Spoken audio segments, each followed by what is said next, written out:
अनुष्ठान क्लास के YouTube platform में आप सभी का स्वागत है। केबीएस पीआरटी के लिए हम कुछ सब्जेक्ट पहले पढ़ लिए हैं। जैसे हमने एनसीईआरटी ईवीएस पूरी कंप्लीट कर ली है। उसके बाद एनसीईआरटी हिंदी भी हम कंप्लीट कर रहे हैं, धीरे धीरे बढ़ रहे हैं। आज उसी क्रम में हम एक और सब्जेक्ट स्टार्ट करते हैं जिसका नाम है कंप्यूटर। ठीक है, और कंप्यूटर में आज हम सभी केबीएस पीआरटी के लिए कंप्यूटर का अध्ययन करेंगे और उस अध्ययन को पहले हम थ्योरेटिकल पढ़ेंगे, उसके बाद आपको लास्ट में इसके सारे क्वेश्चन करवाए जाएंगे। ठीक है, तो आइए हम सभी स्टार्ट करते हैं कंप्यूटर को। तो सबसे पहला जो कंप्यूटर में पढ़ना है हमें इंट्रोडक्शन टू कंप्यूटर, यानी कंप्यूटर का एक सामान्य परिचय पढ़ना है। ठीक है, तो आप देखते हैं कि कंप्यूटर क्या है। कंप्यूटर एक इलेक्ट्रॉनिक मशीन है जो कि क्या करती है, जो हमारे दिए गए निर्देशों पर कार्य करती है। और कार्य करने के बाद कंप्यूटर हार्डवेयर और सॉफ्टवेयर से मिलकर बना है। यह एक सार्वभौमिक मशीन होती है। ठीक है, कंप्यूटर शब्द अंग्रेजी के किस शब्द से बना है? कंप्यूट शब्द से बना है। ठीक है, जिसको हिंदी में क्या कहते हैं? संगणक कहते हैं। यानी कंप्यूटर में अगर हिंदी में नाम पूछे तो इसका हिंदी में नाम है संगणक। अब कंप्यूटर पर कार्य कितने चरणों में होता है? तो कंप्यूटर पर जो कार्य है वो 3 चरणों में होता है। पहले हम जो भी निर्देश देते हैं उसको इनपुट के रूप में लिखते हैं, और इनपुट पर प्रोसेस जो करेगी वो सीपीयू करेगी। सीपीयू प्रोसेस करने के बाद हमें क्या करती है? स्क्रीन पर आउटपुट देती है। तो कंप्यूटर के 3 चरण हुए, इनपुट, प्रोसेस और आउटपुट। ठीक है, अब बात समझते हैं इनपुट क्या है। इसमें यूजर के द्वारा कंप्यूटर को निर्देश या कमांड दिया जाता है। इनपुट में क्या किया जाता है? यूजर के द्वारा कंप्यूटर को निर्देश या कमांड दिए जाते हैं। प्रोसेस क्या है? कंप्यूटर निर्देश को प्रोसेस करता है और डाटा को इंफॉर्मेशन में क्या करता है? कन्वर्ट करता है। यानी प्रोसेस में 2 चीज़ें होती हैं, एक कंप्यूटर निर्देश को प्रोसेस करेगा, दूसरा डाटा को इंफॉर्मेशन में कन्वर्ट करेगा। आउटपुट क्या है? कंप्यूटर यूजर को जो रिजल्ट देता है उसको हम क्या करते हैं? उसे हम आउटपुट कहते हैं। ठीक है, इतनी बात आपको क्लियर हो गई होगी। अब देखते हैं कंप्यूटर सिस्टम के प्रमुख घटक। तो कंप्यूटर सिस्टम के जो 3 घटक हैं, सेंट्रल प्रोसेसिंग यूनिट जिसे हम सीपीयू कहते हैं, कभी कभी पूरा नाम पूछा जाता है तो सीपीयू का पूरा नाम सेंट्रल प्रोसेसिंग यूनिट, दूसरा इनपुट डिवाइस है और तीसरा आउटपुट डिवाइस है। ठीक है, अब सीपीयू के अंदर के भागों के हम बारे, तो यहाँ पे इंटेल कोर i7 स्टार्ट है। तो ये सीपीयू एज ए सीपीयू काम करता है किसमें? लैपटॉप में। आगे हम बढ़ते हैं और सीपीयू को देखते हैं कि सीपीयू किन किन भागों से बना है।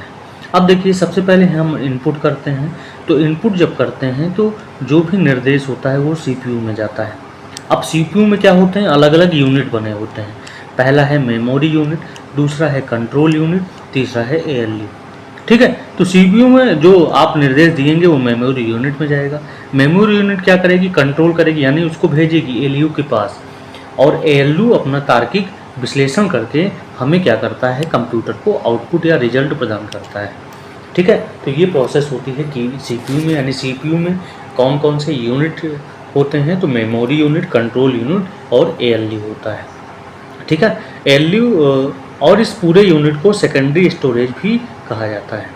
अब एक एक चीज़ों को समझते हैं कि सेंट्रल प्रोसेसिंग यूनिट यानी सीपीयू क्या है। सबसे पहले सीपीयू का पूरा नाम होता है सेंट्रल प्रोसेसिंग यूनिट। यह यूजर के द्वारा दिए गए निर्देशों को प्रोसेस करता है और कंप्यूटर के सभी कार्यों को कंट्रोल करता है। ध्यान दीजिएगा, सभी कार्यों को कंट्रोल करने का काम कौन करता है? सीपीयू। और सीपीयू को कंप्यूटर का दिमाग भी कहा जाता है। इतनी बात आपको समझ में आ गई होगी।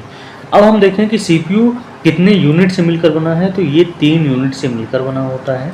पहला है सीयू जिसे कंट्रोल यूनिट कहते हैं, दूसरा एलयू है जिसे अर्थमेटिकल एंड लॉजिकल यूनिट कहते हैं, तीसरा है मेमोरी यूनिट जिसे एमयू से भी हम डिनोट कर सकते हैं।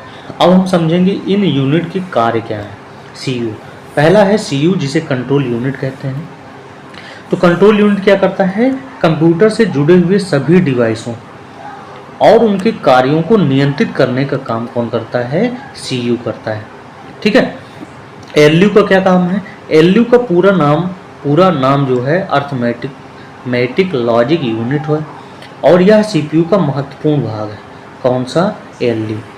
यह इसका मुख्य काम है अंकगणितीय कार्यों को करना और तार्किक कार्यों को करने के लिए किया जाता है ALU का प्रयोग, यानी अर्थमेटिक एंड लॉजिकल यूनिट का प्रयोग। मेमोरी यूनिट क्या है?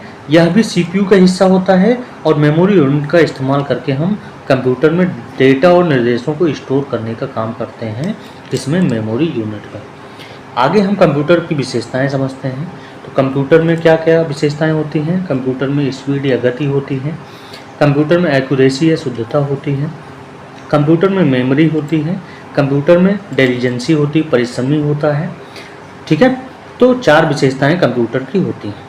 अब विशेषताएं हम समझेंगे। गति, कंप्यूटर काम करने में स्पीड काफ़ी तेज़ होती है। कंप्यूटर की जो स्पीड है बहुत तेज़ होती है और इंसान की तुलना में बहुत तेज़ी से कार्य करता है। 1 सेकंड में 1 लाख से भी ज़्यादा कार्यों को पूरा कर सकता है। कौन? कंप्यूटर। कंप्यूटर की गति को हम हमेशा हर्ट्ज में नापते हैं। तो ये ध्यान रखने वाली बातें हैं कि कंप्यूटर की गति को हम किस में नापेंगे? कंप्यूटर की गति को हर्ट्ज में नापेंगे। शुद्धता, कंप्यूटर जो है बिना गलती के किसी काम को पूरा करता है। ठीक है, मनुष्य एक काम करने में तो बहुत गलती करे, लेकिन कंप्यूटर कोई भी गलती नहीं करता है, यानी ये बहुत तीव्र और शुद्ध गणना देता है हमें। कौन? कंप्यूटर। अगला मेमोरी क्या है? कंप्यूटर क्या करता है? अपनी चीज़ों को याद नहीं रख पाता है। तो सभी चीज़ों को याद नहीं रख पाता, तो क्या करता है? कंप्यूटर सभी चीज़ों को बिना भूले याद रखता है और मेमोरी में स्टोर कर लेता है। मनुष्य जो होता है चीज़ों को भूल जाता है, लेकिन कंप्यूटर सभी चीज़ों को बिना भूले याद रखता है। परिश्रमी होता है, कंप्यूटर कई दिनों तक कार्य करने के लिए सक्षम होता है। ठीक है, क्लियर हुआ? ये बात आपको ध्यान में रखनी होनी चाहिए, यानी विशेषताएं पता होनी चाहिए कौन कौन सी विशेषताएं हैं। अगली विशेषता है, 5वां विशेषता जो है स्वचालित। कंप्यूटर स्वचालित होता है। कंप्यूटर एक ऐसी मशीन है, इसीलिए कंप्यूटर को स्वचालित मशीन कहा जाता है, क्योंकि यह अपने कार्यों को खुद पूरा करती है। ठीक है। कमियां, कंप्यूटर के अंदर मानव की तरह सोचने और समझने की शक्ति नहीं होती है। इनमें मानवीय भाव नहीं होता है, यानी मनुष्य की तरह कोई भी भावना विकसित नहीं होती है। किसमें? कंप्यूटर में। अब चलते हैं हिस्ट्री, कंप्यूटर की हिस्ट्री को जानते हैं, यानी कंप्यूटर का इतिहास क्या रहा है, कि कंप्यूटर का आविष्कार कब हुआ था। तो कंप्यूटर का आविष्कार आज से लगभग 2000 साल पहले हुआ था, लेकिन आधुनिक कंप्यूटर को अस्तित्व में आए हुए मुश्किल से 50 वर्ष ही हुए हैं। ठीक है। अब देखते हैं, सबसे पहला जो कंप्यूटर आपका आविष्कार हुआ था उसका नाम था अबेकस। क्या था? अबेकस। अबेकस जो है चीन में विकसित किया गया था और 16वीं शताब्दी में ली काई चेन के द्वारा किया गया था। तो ध्यान में रखिएगा, अभी अबेकस का आविष्कार चीन में हुआ था, 16वीं शताब्दी में ली काई चेन ने किया था। और अबेकस का मुख्य काम जोड़ने और घटाने के लिए किया जाता था। अब अबेकस तारों का एक फ्रेम होता है, इन तारों में पकी हुई मिट्टी के गोले प्रिय होते हैं। यहाँ पे आप देख रहे हैं अबेकस। ठीक है। अबेकस को व्यापारी कैलकुलेशन करने के लिए इस्तेमाल करते थे पुराने समय में, 16वीं शताब्दी में। और आज के समय में इसी अबेकस का जो रूप ले लिया है वो किसने ले लिया है? कैलकुलेटर ने। तो ये चीज़ें इंपॉर्टेंट हैं, इनको आप अंडरलाइन करके याद कर लीजिएगा।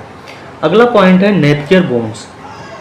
नेपियर बोन एक क्या है? कंप्यूटर डिवाइस है, जिसका विकास स्कॉटलैंड में 1617 में जॉन नेपियर ने किया। ठीक है। और नेपियर बोन्स का मुख्य प्रयोग किया जाता था जोड़ना, घटाना, गुणा करना और भाग करने के लिए किया जाता था नेपियर का प्रयोग। ठीक है। उस समय दशमलव बिंदु का उपयोग करने वाली मशीन पहली मशीन थी।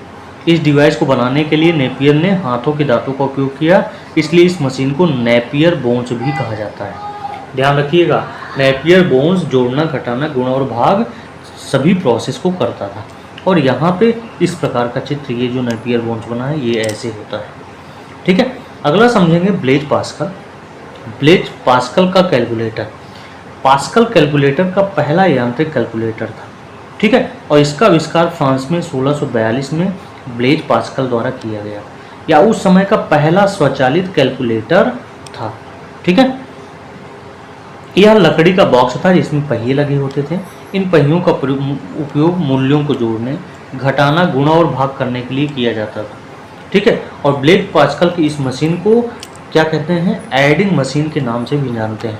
ध्यान में रखिएगा, ब्लेज पास्कल का जो कैलकुलेटर मशीन था उसको एडिंग मशीन के भी नाम से जाने जाते हैं, या इसको हम पास्कलाइन मशीन भी कहते हैं। ठीक है, जो कि सबसे पहले मैकेनिकल कैलकुलेटिंग मशीन था। कौन सबसे पहला मैकेनिकल कैलकुलेटिंग मशीन था? Blaise Pascal. अगली बात करेंगे डिफरेंस इंजन की बात करेंगे। चार्ल्स बेबेज ने सन 1822 में एक मशीन का निर्माण किया जिसे हम क्या कहते हैं? डिफरेंस इंजन के नाम से जानते हैं। इस इंजन की सहायता से अलजेब्रिक एक्सप्रेशन एवं सांख्यिकी तालिकाओं की गणना 20 अंकों तक शुद्धता से की जा सकती थी। ठीक है, इस मशीन का उस समय प्रयोग रेल में, बीमा और व्यावसायिक क्षेत्रों में व्यापक रूप से किया जाता है। यह मशीन किससे चलती थी? भाप से चलती थी। और ये आपका डिफरेंस इंजन दिखाई दे रहा है 1822 में। उसके बाद खोज होती है एनालिटिकल इंजन की। चार्ल्स बेबेज ने ही डिफरेंस इंजन की सफलता के बाद एनालिटिकल इंजन की खोज की और इसका आविष्कार किया 1830 में। यह कंप्यूटर किसी भी प्रकार की गणितीय समस्या को हल करने में सक्षम थी। ठीक है, और यह कंप्यूटर सूचनाओं को भी हमेशा के लिए स्टोर कर सकती थी।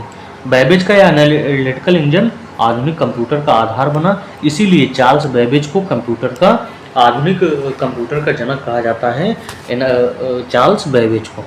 ठीक है, अगला है टेबुलेटिंग मशीन। अब यह एक मशीन थी जिसका इस्तेमाल आंकड़ों को रिकॉर्ड और डेटा को स्वीकार करने के लिए किया जाता था। टेबुलेटिंग मशीन जो थी वो पंच कार्ड पर आधारित थी। यह यांत्रिक टेबुलेटर था। इस मशीन का इस्तेमाल पहली बार 1890 में अमेरिका जनगणना में किया गया था। किसका? टेबुलेटिंग मशीन का। ठीक है, टेबुलेटिंग मशीन का आविष्कार सन 1880 में हरमन होलेरिथ ने किया था। होलिस ने एक टेबुलेटिंग मशीन कंपनी की शुरुआत की जो 1924 में IBM नाम से प्रसिद्ध हुई और जिसे इंटरनेशनल बिजनेस मशीन भी कहा जाता है। पहले के जो कंप्यूटर आते थे उसमें सब में IBM लिखा होता था। ठीक है, अगले पॉइंट पर चलते हैं और अगला पॉइंट है मार्क फर्स्ट। ठीक है, जिसको हार्वर्ड आइकन ने IBM के साथ मिलकर 1930 में मार्क फर्स्ट कंप्यूटर को तैयार किया। ये इंपॉर्टेंट पॉइंट है। किसने? हार्वर्ड आइकन ने IBM के साथ मिलकर। यह विश्व की पहली इंटरनेशनल बिजनेस मशीन थी। इस कंप्यूटर की सहायता से सभी तरह के अंकगणितीय गणनाएं की जा सकती है। साथ में लॉगरिथम और ट्रिग्नोमेट्री की भी समस्याओं को हल किया जाता था। किसमें? मार्क फर्स्ट में। ठीक है, अगला हम चलते हैं ENIAC पर। ENIAC का पूरा नाम है electronic numerical integrator and calculator और इसका आविष्कार किसने किया? जे प्रॉस्पेक्ट एकर्ट एंड जॉन मुचुली ने किया।